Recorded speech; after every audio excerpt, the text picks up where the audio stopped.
So, dear friends, today we discuss a very important aspect of specimen collections for biological research and what are the major legislations and regulations involved. And this is the topic which I am going to discuss.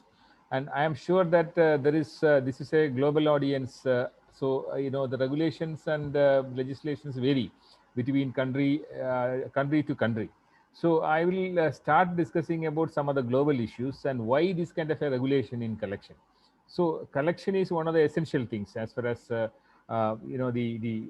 biodiversity research is concerned, taxonomy is concerned. Without specimens, there is no taxonomy. And without field work, you cannot become a good taxonomist. You cannot become a good taxonomist sitting in the laboratory alone.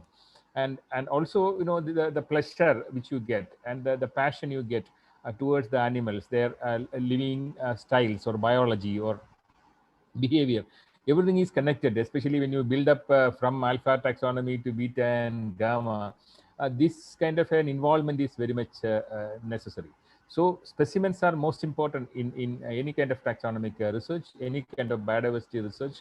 And but the specimens are not free for any researcher in all the places. So that means you need to follow some kind of regulations which are actually put forth by several different countries. So it is basically what you have to do as a researcher is to look at the legislations in your country and what are the major legislations or regulations as far as specimen collection are concerned. And the regulations primarily come in all the countries when there is a protected area. And protected area, I'll discuss that later. Any kind of protected area, you need a kind of permission. Okay, and the permission, nature of permission, and the other formalities vary from country to country. For example, if you are working in India, if you need to collect a specimen from a protected area, and definitely you need to get a permission from the authorities. And here the authorities, as far as India is concerned, is the forest department, which actually own all the protected areas because it is part of the wildlife conservation as far as India is concerned. And similarly, if you are in America, definitely there is a there is a regulatory body and which actually take into account even the fish. Okay. And then so wildlife, the collection from the wildlife reserves or any kind of protected area is something different. And all these things basically, if you look at a global scenario, for any kind of collection of a biological specimen, and there is some kind of regulations now. And that is not the regulation on the collection by the indigenous communities or researcher, but if you really wanted to transfer a material, a biological material from one country to another, and this is definitely governed by a set of rules and regulations, and there is a story behind that. I'm explaining the story in the initial phase, and then I'll come to the regulations and the national regulations later. Okay, and the story is about the Earth Summit. So you know about the Earth Summit, and the Earth Summit is actually the intergovernmental meeting, and this is a meeting of the governments, indigenous groups, and non-governmental organizations from around the world gathered in Rio de Janeiro, the capital of Brazil, to talk about the environment and rather environment and development. Okay, so that conference is usually known by the name, or the officially known by the name, United Nations Conference on Environment and Development. It happened in 1992. This is commonly referred to as Earth Summit. Okay, it's also called Rio Summit. And this is the Rio Summit is considered as or Earth Summit is considered as one of the largest environmental meeting ever because of the participation, one, and second, there is an involvement of government and non-governmental organizations, and there is actually a place where the public or the common man can also talk about the environment and its connectivity with the development. Okay, and this Earth Summit actually saw three major conventions, and the first convention is the Convention on Biological Diversity. This is called CBD, and the second convention is actually the United Nations Framework Convention on Climate Change. It's also called UNFCCC. And third convention connected with the Earth Summit is the United Nations Convention to Combat Desertification. So these were the three major conventions emerged from the Earth Summit. And we will focus our attention only on the Convention on Biological Diversity, where we have a connectivity. Okay. And the whole CBD or Convention on Biological Diversity, it rests in three major pillars, or there are three major goals for CBD. And one definitely is the conservation of biological diversity, or it's also called biodiversity. And second is the sustainable use of its components, all the components from the genes to species to ecosystems. Okay, so this is sustainable use. And third component is fair and equitable sharing of benefits arising from the genetic resources, or we can say from biodiversity. Genetic resources is actually one part of the biodiversity, as the three components of biodiversity, as you are aware, are the genes, the species, and the ecosystems. Okay, so these are the three major goals of biodiversity. One, of course, is conservation, and second is sustainable use, and third is fair and equitable sharing of benefits. So it's simply called sharing of benefits. And this is the point from which we are going to discuss in detail, sharing of benefits. And what is the importance of biodiversity or convention on biological diversity? This is for the first time ever in the history of our planet that sovereign rights were given to governments to own their biodiversity.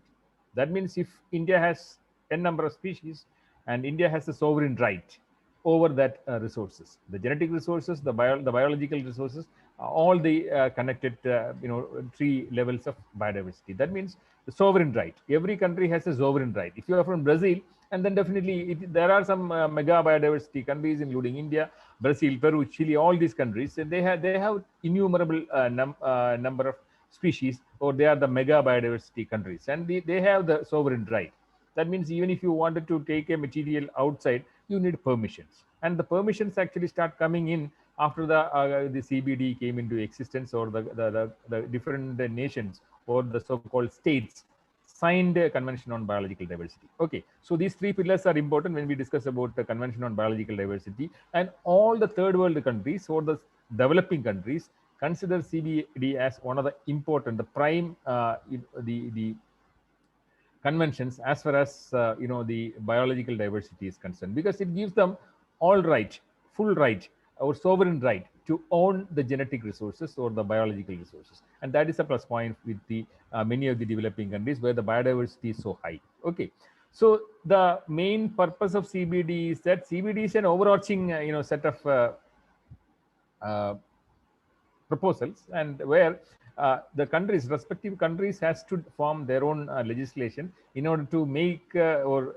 have in order to make CBD a functional thing in their countries. So the objective is to develop national strategies for the conservation and sustainable use of biological diversity, and it is often seen as a key document regarding sustainable development. Okay, that is the reason why this CBD is so important. Okay, and there are two connected things as far as the biodiversity is concerned, and one is the two supplementary agreement to CBD, and this is also very important. And one is the Cartagena Protocol, and Cartagena Protocol is something connected with the biosafety, where it's an international treaty governing the movement of living modified organisms, or the so-called living organisms modified genetically. So there is actually some kind of true biotechnology, and this the Cartagena Protocol always ensure that the modified living organisms, their transfer across the countries are actually governed. Okay, so this is something which actually adopted by many countries in the year 2000, and it later came into existence or came into force in the year 2003. Now, the most important thing when we discuss about biodiversity regulation is Nagoya Protocol. In Nagoya Protocol is also full called the full name is Nagoya Protocol on access to genetic resources and the fair and equitable sharing of benefits arising from their utilization, and this is also called the ABS to the CBD. Okay, this is the access and benefit sharing agreement. So this is the simple Nagoya Protocol is simply known as ABS treaty as well. Okay, so this is a protocol which actually there is some sort of regulations to access the biodiversity, as well as using the biodiversity and the sharing of benefits when you use biodiversity. Okay, so this is a transparent, it provides a transparent legal framework for the effective implementation of one of the objective of CBD, that is a fair and equitable sharing of benefits arising out of the biodiversity or its genetic material. Okay, so that means all the control, all the kind of control over the trade and international transfer of materials, biological materials, are now based on Nagoya Protocol, which says that if any person wanted to access biodiversity in a particular country, especially a person outside the country, he needs some kind of permissions. Or in short, whenever a biological material is to be transported outside the country, it has to be regulated. There are some regulations which you have to follow. Okay, so that is the reason why Nagoya Protocol is very important when we talk about biodiversity and conservation. Okay, and next is access and benefit sharing. And let us before we go into the regulations and all, we need to understand what exactly ABS under the Nagoya Protocol, or access and benefit sharing. This is ABS. And then all living organisms, plants, animals, and microbes carry genetic material potentially useful to human beings. Because the biotechnology play a very, very important role, where the genetic material is so important than the animal itself, because you can use you can derive plenty of products out of that, and many of them may be medicines, many of them may be commercially highly useful, etc., etc. So that means these resources can be taken from the wild, domesticated or cultivated, and they are sourced from natural environments or the human-made collections. Example: botanical garden, gene bank, seed bank, microbial culture collections, etc. So there are different sources from which you can collect these genetic material. Okay. And also, if you look at the knowledge connected with every organism or genetic resources, we can say, for example, if you look at India, in any part of India, if you go and talk with a common man who use biodiversity, for example, a fisherman or a farmer who use a series of the seeds, including rice or whatever it be, and they have a wealth of knowledge connected with this biological organism.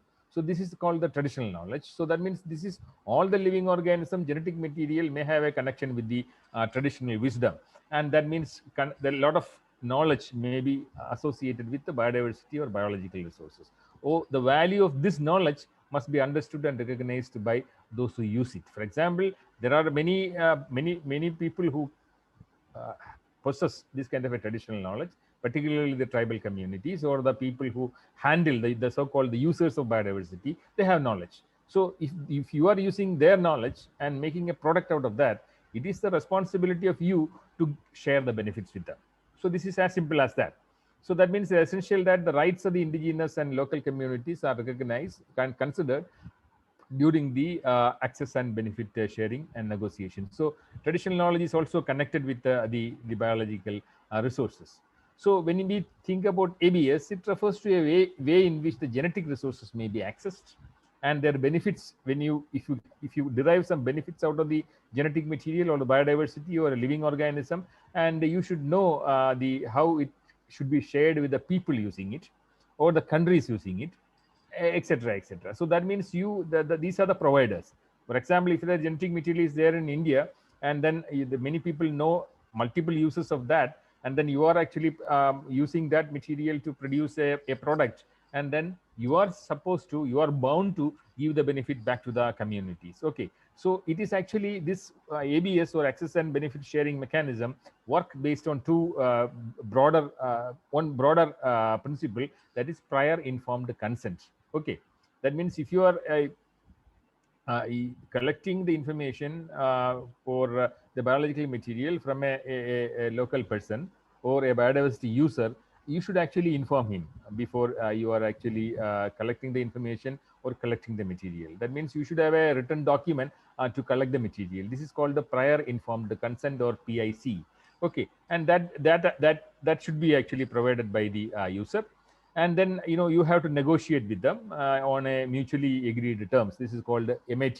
That means you have to tell them what exactly for you are using this biodiversity, and what are the benefits which probably you may get out of this, and what is your intention to work with this biological organism. So all these things are part of this mutually agreed terms, and that means you have to talk everything in black and white before you start using biodiversity. Okay, So that means I explained two terms. This is also connected with the access and benefit sharing. That means you should have a prior informed consent. That means the permission given by the competent national authority of a provider country to a user prior to accessing genetic materials in line with the appropriate national and legal framework available with a particular country. For example, if a person who wanted to collect the information from on a biological material in India, for example, and then in India, this is all controlled by the biodiversity authority, which is the supreme body which regulate all these kind of connections. That means there is a prior informed consent format. You have to apply the format and get a prior informed consent from the user. Okay. And okay, then mutually agreed terms. That means again there are two parties for an agreement. If you are collecting the material and you are collecting it from another person, okay, so you should have a mutually agreed terms and conditions of then that these two things are very much essential for access and benefit sharing. Okay. And there are different ways, different reasons why you collect a material. For example, as taxonomists, your purpose is something different. Okay, for example, there are collections from the genetic materials from in situ conservation sites, ex situ conservation site, and that is for specific reasons. For example, if you wanted to have a biological collection of plants or animals, then it will be part of in a zoological garden or a botanical garden. Then this is part of the research and conservation effort. But if you are actually an entrepreneur, then your interest may be making a product out of that. So it is a non-commercial venture where you have a biotechnology enterprise or a pharmaceutical enterprise, or your purpose is horticulture, collecting it and then farming it and selling it, and then your interest is basically commercial. That means you wanted to make money out of that. So that means the agreement should be like that. And then if your purpose is non-commercial, for example, you take the case of taxonomists, and you are the taxonomist or the biodiversity specialist, their intention may be taxonomy. You wanted to study the organism, sometimes conservation. Okay, that is the ultimate aim of all the taxonomic exercises. So the purpose may be monetary or commercial, or it may be non-commercial. So the things may differ in each case. Okay.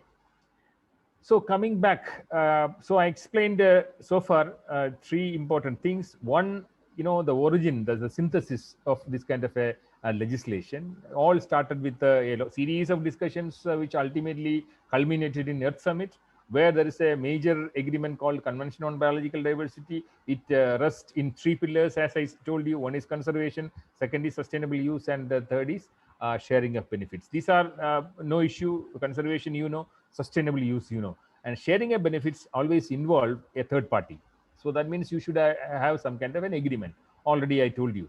So every country, see, convention is only a convention. So if you wanted to make that happen in a particular country, you need national legislation. So every country who is a signatory, for example, as of now, there are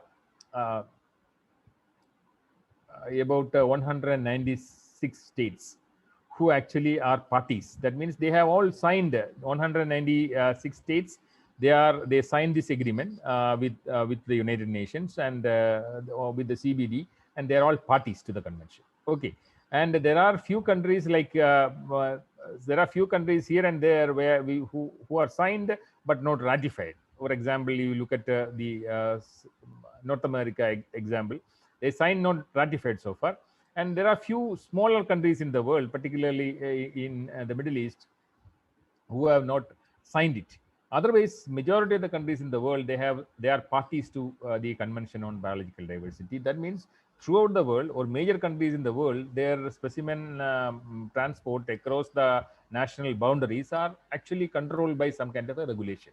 And convention gives a broader idea of how to regulate this kind of a collection, and how to go for conservation, sustainable use, and sharing of benefits. Okay, so if you take India as an example, and we have a national biodiversity strategy and action plan. So similarly, majority of the countries who are actually party to CBD, they have the national biodiversity strategy and action plan. This is called NBSAP. and which actually put forward a lot of strategies and action plan for conservation of biodiversity. And then there will be national legislation. So in India we have the Biological Diversity Act, which happened in 2002, and it was followed by a set of rules to enact this act, and this is called the Biological Diversity Rules 2004. That means all the kind of collections or the transportation of materials, biological materials, from India to another country is governed by these two regulations. This is Biological Diversity Act and the Biological Diversity Rules. So these are the things which you have to understand. So this, I explained the story how the national legislation specifically for biodiversity came into existence, and so we have a larger Biological Diversity Act, and which comprises 12 chapters, 65 sections, and many subsections. And there is also regulations or agreement and guidelines. And similarly, the Biological Diversity Rules, to implement the act, it carries 24 rules. I am not explaining everything, but I am specifically concentrating on the regulation collection. Okay. So I'm explaining only the key provisions of the act as far as the collections are concerned. So there is a prohibition on transfer of Indian genetic material to outside the country. Okay, without specific approval of the government. That means you can do, but you have to get the permission of the government. Here, the government is represented by in India by the National Biodiversity Authority, which I will explain in the coming slides. So, and also, if you wanted to claim any kind of intellectual property right or IPR over biodiversity or related knowledge, you need again the permission. Okay, that means you cannot have an intellectual property right on a biological material. And if you really wanted to have, then you need to have a permission, including Indians, for this kind of an activity. Okay, and even for Indians, there is some kind of a regulation for collection and use of biodiversity, but you have to do it with the proper permission.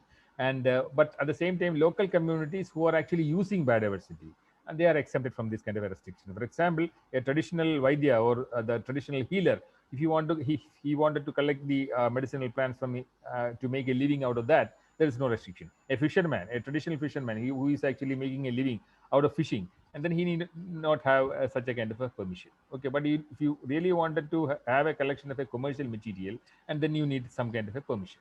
Okay, and sharing of benefits also is regulated by this kind of an exercise, and this is applicable to the traditional knowledge also. So as per this regulation, India has three tier mechanism to look at the biodiversity conservation and sustainable use. And one, at the national level, there is an overarching, there is a controlling authority, and that is called the National Biodiversity Authority. That means all the kind of permissions for the transfer of materials outside the nation and collaborative research, etc., should actually come from National Biodiversity Authority. That's the central body, and or the apex body. And in each state of India, there is a state biodiversity board. Okay, for example, if it is Tamil Nadu, it's Tamil Nadu Biodiversity Board, Kerala, it's Kerala Biodiversity Board, etc., etc. And the grassroots level organizations is the biodiversity management committees. This is called BMCs. It works in each panchayat. Okay, and this is the structure for the biodiversity management as far as India is concerned. Okay, so this system works like that. But many of the biodiversity management committees in many states are still at its formation stage. And for example, Kerala has made the BMCs in almost all the panchayats, but many states are in the process of developing BMCs at the grassroots level. But state biodiversity boards have already been there. Okay, so when there is a kind of regulation, there are a large number of contrasting views. For example, till 2002, when the Biodiversity Act actually came into, you can see the Biodiversity Act came in 2002. So till that period, there was actually no regulation for collection of material for study as well as transfer outside the country. But after the enactment of Biological Diversity Act, there are a lot of regulations as far as biological material collection is concerned. So there are a lot of contradictory views. For example, if you look at this paper by Prathapan, a series of papers by Prathapan and his team, they actually challenged the benefit of this kind of a regulation. But my purpose is not to discuss pros and cons, But whenever there is a new regulation come, then normally there will be a lot of discussions on the merits and demerits of that kind of an enactment. So we have to discuss about there are a lot of questions which probably we have to ask and then discuss in the public fora, discuss among the researchers, so that some of the regulations are there, and slowly we can discuss, and we can find out the ways ahead. And we are now in the discussion stage. I believe a lot of discussions are happening, and one is actually whether it is good to limit the collections, as far as whether that will do some benefit for conservation ultimately. That is first question. And there is a stronger argument that this kind of a regulation will ultimately uh, slow down the whole process of training, technology transfer, capacity building, especially for international partnership, etc., particularly with regard to taxonomy and similar things. Okay. And also, if you there is a belief that it also reduce the incentives for conservation of biodiversity, because uh, we always the communities or the people always go for short term benefits, but we have to think about long term benefits where a system is conserved for a long term use. And before that, we need to know what exactly are there. Okay. And there are contradictions. For example, if you wanted to send a material for precise identification, or working on a larger project to do some phylogenetic survey or biogeographic surveys, and then there are restrictions. At the same time, if you wanted to export a fish outside India as an ornamental fish, absolutely no issue. You can export thousands of such materials. There is no issue. There is no issue at all.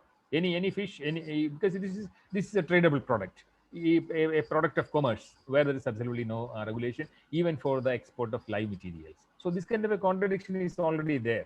And definitely, this will the as taxonomists, you probably understand, we work with the type specimens or type materials. This is very important to compare the type materials, and this kind of regulation ultimately slow down the process of transferring of or sharing of type materials. There are alternatives. I am coming to that. Okay.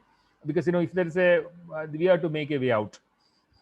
And how can we circumvent these kind of regulations in? So that means, any kind of transfer of material, there are some regulations. So how can, so that means it is not easy. It's not easy to transfer material unless and until there are you have to follow the regulations, national regulations. Okay. How can you overcome this issue? This seminar, I believe, is one of such initiatives where you need to develop local expertise. Local expertise in each and every phylum. We are discussing only about freshwater fish. That too, in these 5 days, you cannot become an expert. You need to sit with the specimen. You need to have the whole set of research literature with you. So it will take time. For example, if Rajiv is publishing very frequently in this year, that doesn't mean that it happened all of a sudden. It requires a lot of years of service. For example, if you look at the scientists who are actually talking in our seminar itself, our workshop itself, many of them are senior, and it actually takes several years for building that expertise. Okay, so that means at the same time, it is our responsibility also, the national responsibility also, to see that we develop a local expertise, because that ultimately help in circumventing the taxonomic impediment, which is already there, not only in India, but it's there throughout the world. That is one way, but that is not easy. You need actually, there are, for example, if you look at India itself, such a larger country, where there are only few people who work on freshwater fish, the so-called real expert or international experts in this field.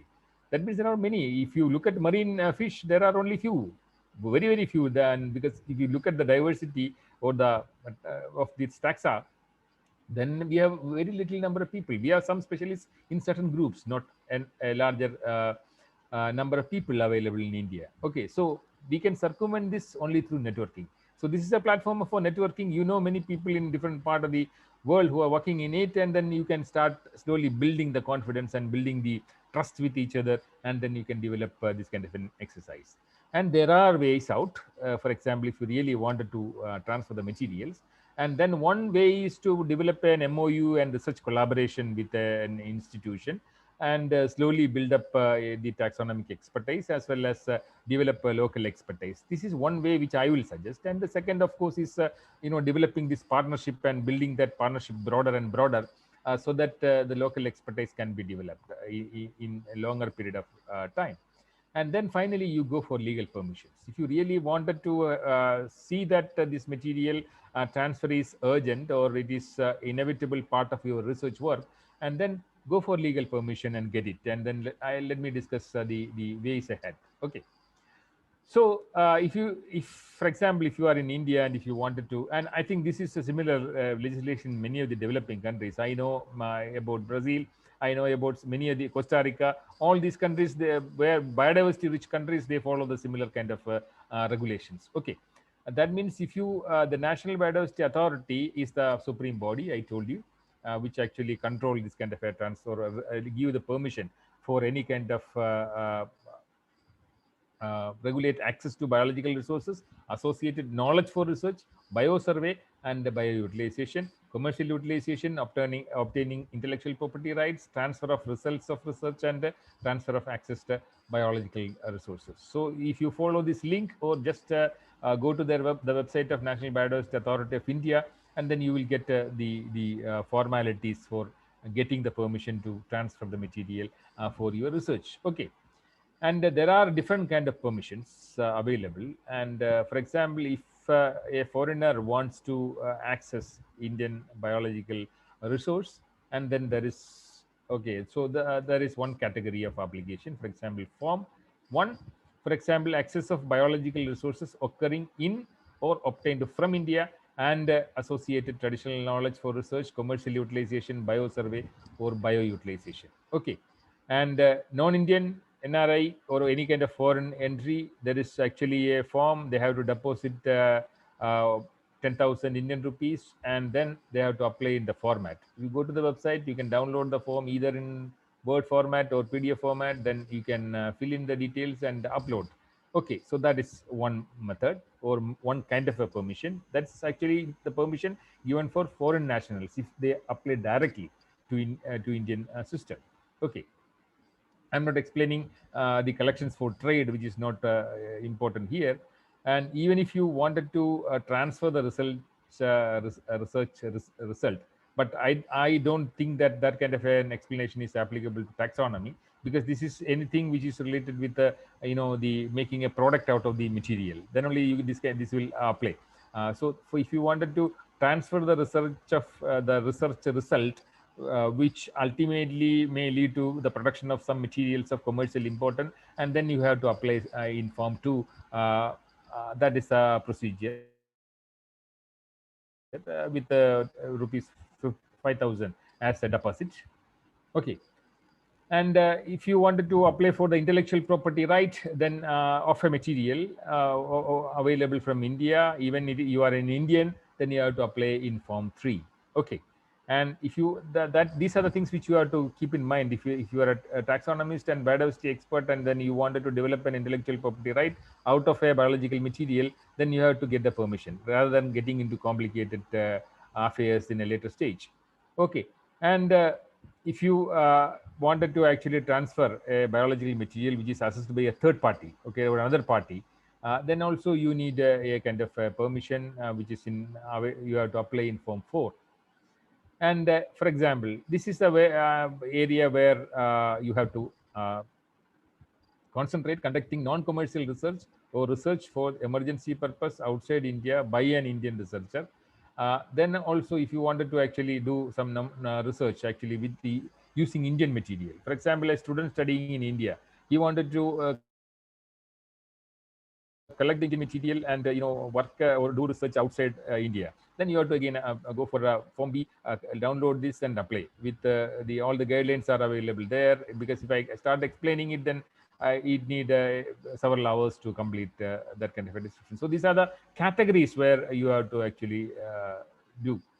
And suppose you work with microbes, okay, and then you have to actually wanted to claim it as a novel species, and then you have to deposit the if you many of the microbial materials are deposited in world's famous microbial repositories. And if you wanted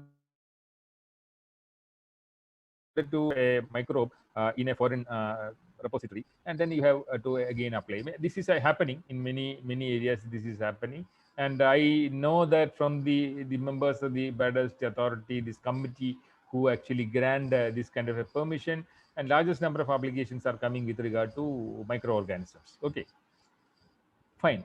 Then I told you, if you are an Indian, and then if you wanted to do a collaborative research with a foreign party where the transfer of materials are involved, and then there is a format, there is a the performa, and there is actually a format available in the website of National Biodiversity Authority. You fill in and then apply through proper channel. I believe if you have a long-term intention of a collaborative research with a foreign institution where the transfer of materials are also involved, and definitely this is one of the best options to go in a normal or some kind of an official or legally viable way, so that you develop that and then transfer the material. Mind it that see, this is if you are given a permission to transfer the material, it doesn't mean that you are collecting hundreds of a particular species and transporting it across. No, only for specific identification or specific transfer you have to request. Or if you are not actually spending time in India and working on a group, or if you collect hundreds of species and your intention is just to transport it everything out and then get it identified, that is not a viable solution, and you are not going to get a permission. But if you cannot do a work with that, and it requires some kind of a comparison with the type material deposit somewhere in the world, and if you have a genuine reason for that, and then this will work.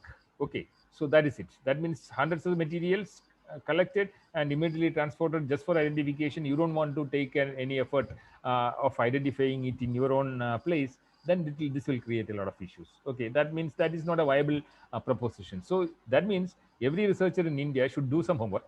Okay, and get it try to get it identified, and then you can send the photographs and then work with them, and then you can come to the probable identification, and if it is done, it can be done here, it's well and good.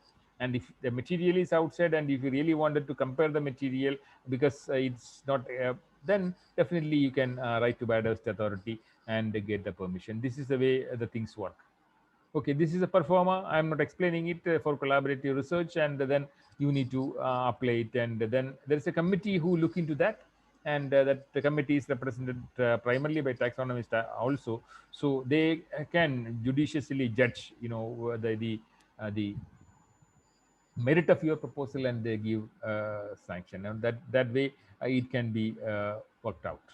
Okay, so I explained to you so far about the Nagoya Protocol, and this is a global protocol, and many countries across the world, particularly the mega biodiversity countries, are involved in this CBD as parties, and that means this kind of a transfer of material work through this kind of a mechanism. In some kind, the provisions of this act or regulation vary from country to country. That means you have to consider the national legislation. I know in some countries it's very light. Okay, that is just a few formalities. But in India, it's because we have a strict bureaucratic system, and so it moves only like that. Okay, and second is actually when you work with an organism, definitely you also should know where it is. Okay, whether this animal which you are going to collect from India is in the Wildlife Protection Act, because in India there is again Rajiv also discussed in the initial stage itself, there are some organisms which are actually red listed. Okay, in different categories, and in India we have the Wildlife Protection Act and different schedules. So some other materials which are critically endangered in red list may not actually be protected in India, because India follow its own regulation and act. So if you are an Indian, and then you understand that in for collecting certain biological materials, there are some regulations. And for example, there are 6 schedules in Indian Wildlife Protection Act, and the animals are protected under various schedules. And Schedule 1 and Part 2 of Schedule 2 provide absolute protection. That means you just cannot collect them, and even if you wanted to collect them for research purpose, you need to have permissions. Okay, and then we know that we also have got permissions for collecting the animals, including in Schedule 1. But only thing is you have to apply through a format. There is a well-defined performa, and with the forest departments or wildlife department, forest and wildlife department, that's a system in India. And then you have to apply with the reasons and why you collect, and what is the purpose of collection, and which part of India you wanted to collect, and if you wanted to collect from throughout all the states, and then you have to have separate permissions for all these things. Okay, that means if your proposal is genuine, then definitely they will allow you to these kind of collections. Normally, Schedule 1 and Schedule 2, the collections for research or taxonomy is normally not given, but you can observe them, you can study them. Even for studying them, you need a kind of permission. Okay, so Schedule 1 and Schedule 2 is part 2 of Schedule 2 is out of question for collection. Okay, and sometimes, but if the project is genuine and it involves knowledge, the permission will be given. And species listed in 3 and 4, Schedule 3 and 4, they are protected, but the penalties are much lower. As you can see here, I am not explaining the penalties. And animals under Schedule 5 are the vermin, so the common animals, and then like common crows, fruit bat, rats, etc., and legally considered vermin, and then that means you can it can be hunted freely. And the endemic plants, they are included in Schedule 6, are prohibited from cultivation and planting. Okay, so these are the kind of regulations available in the Wildlife Protection Act. That means for any scheduled species like Schedule 1, Schedule 2, Schedule 3 and 4, you need to have permissions, and the permissions are given by the respected forest and wildlife department. Okay, that means these are the kind of permissions which you require, and many of us really get apply through the proper channel and they get permissions. For example, we have permission to collect the Schedule 1 animal like the sea cucumber, because one of my PhD student worked on that. We applied it and then we got it for collecting at least one specimen from each species in order to do the taxonomy work. So that will happen. But only thing is the proposal should be genuine. There should be a genuine reason. For example, if you have no purpose, for example, you are not a PhD student, you are just an amateur researcher, but you wanted to collect a Schedule 1 specimen or in any of the scheduled specimen, so the chance of getting it is less. But if you are a PhD student, if you have project work to do a particular specifically targeted project, then getting it is easy. So that these are the things which you have to remember and keep in mind. And these are the schedules I already explained to you. Okay, and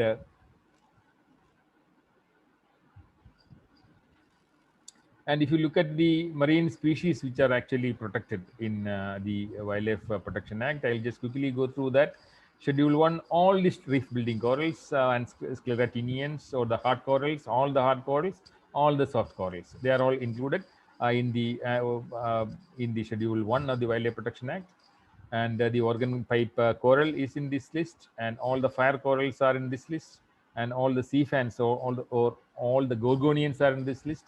And if you look at arthropods, we have only 2 species which are in the Schedule 1. One is the famous robber crab available, or the tree or the coconut crab, which is very common in not very common, but now becoming very rare in Andaman and Nicobar Islands. And then we have the horseshoe crab, the living fossil, and this is in the Schedule 1.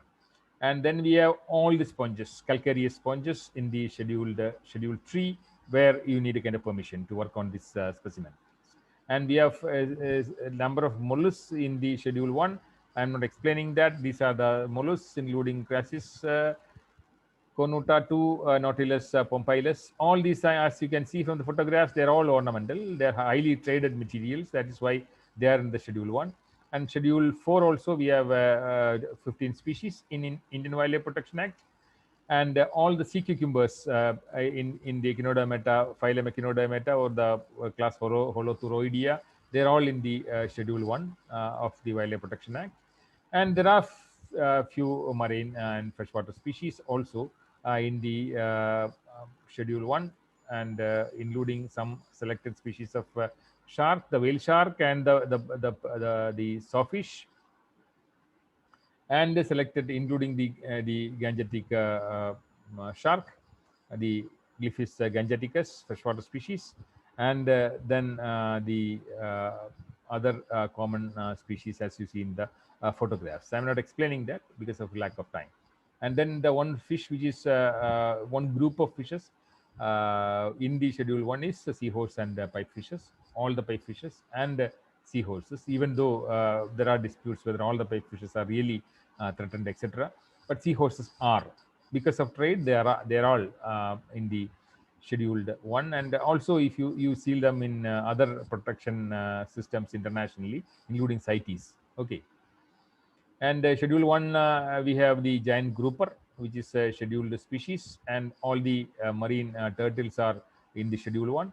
And the saltwater crocodile, Crocodilus pelosus, is also in this category. And the mammals, the marine mammals, are either in schedule 1 or schedule 2 of Wildlife Protection Act. Okay. So these are some of these common species which are in the schedule 1 or various schedules of Indian Wildlife Protection Act. Okay.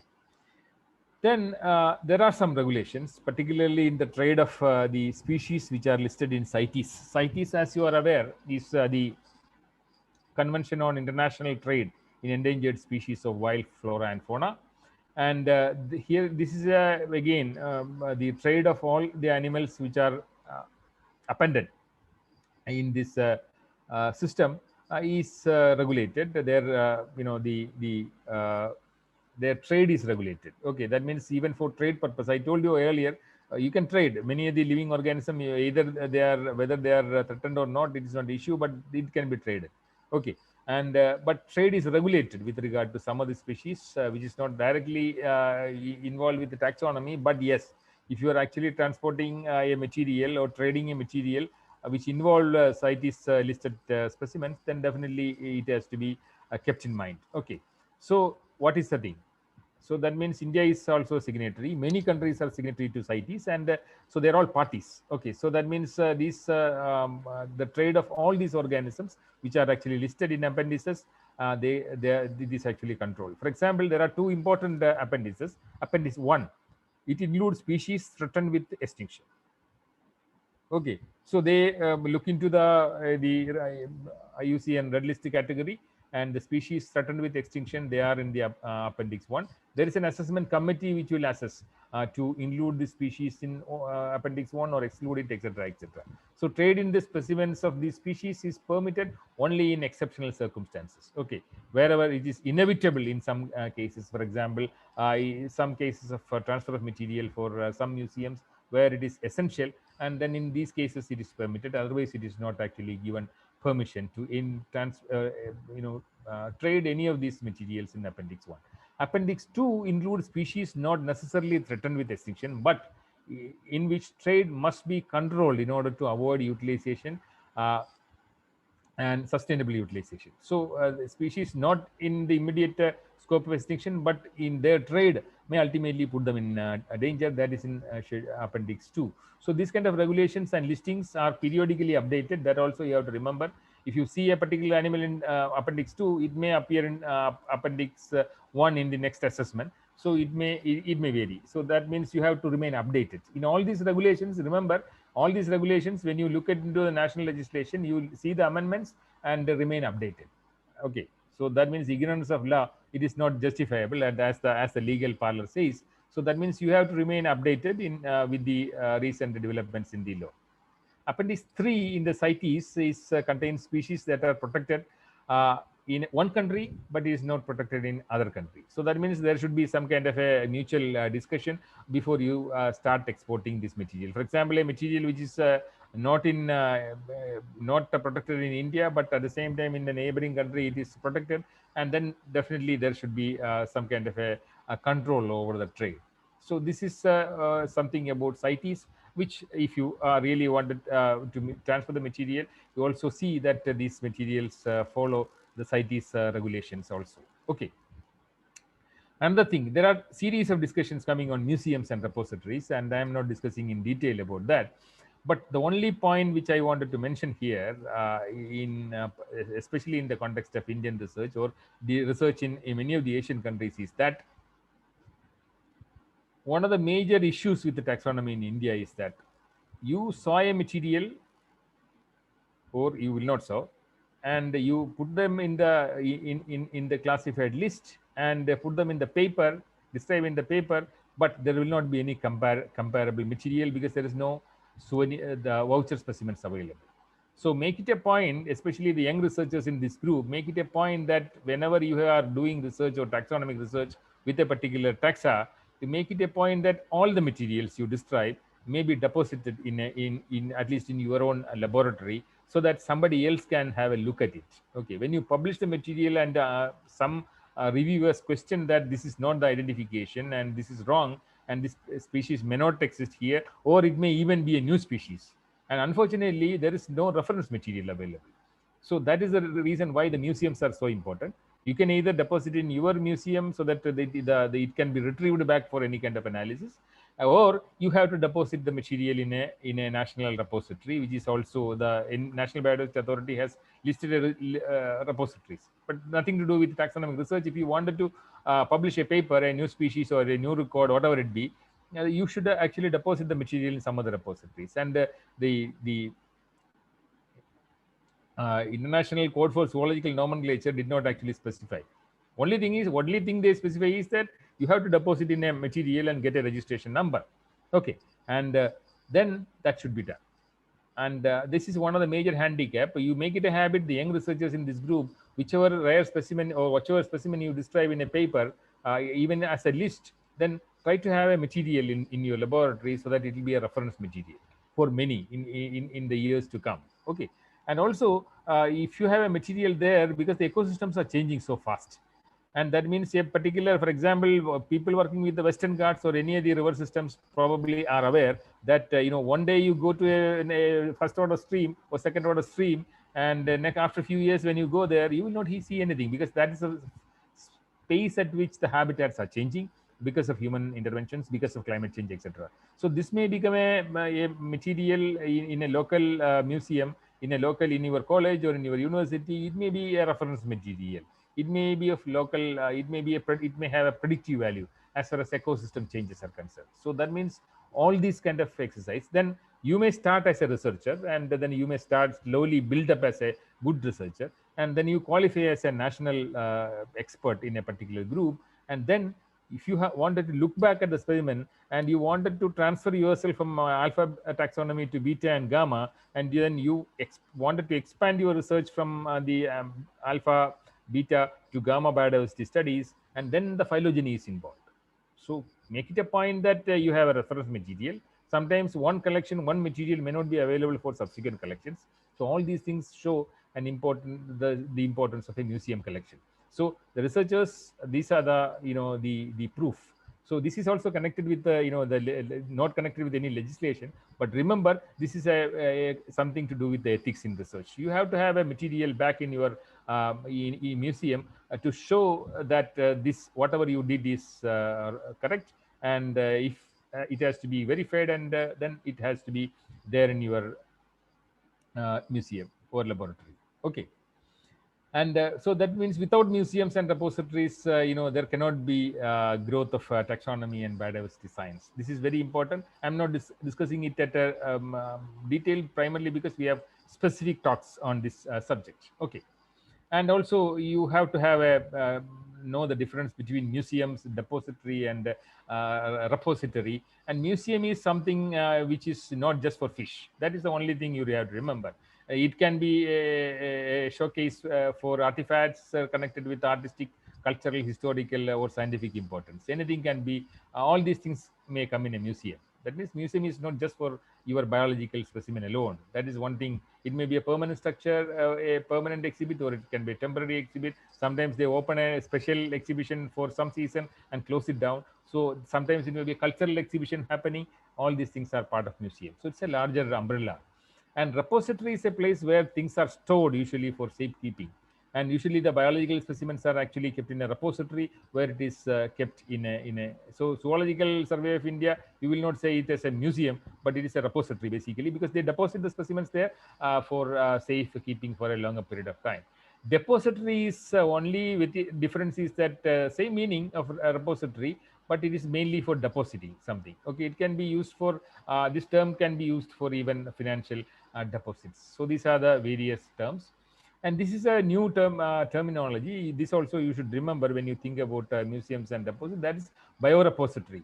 Basically, the biological collections, particularly the human collections, are the human uh, body parts or organs. If it is deposited in a particular place, if you store it in minus 20 in a, or minus 70 in a, minus 80 in a liquid nitrogen storage device, all these things are actually biorepositories. Okay, so that means the a store or catalog of biological samples for future use.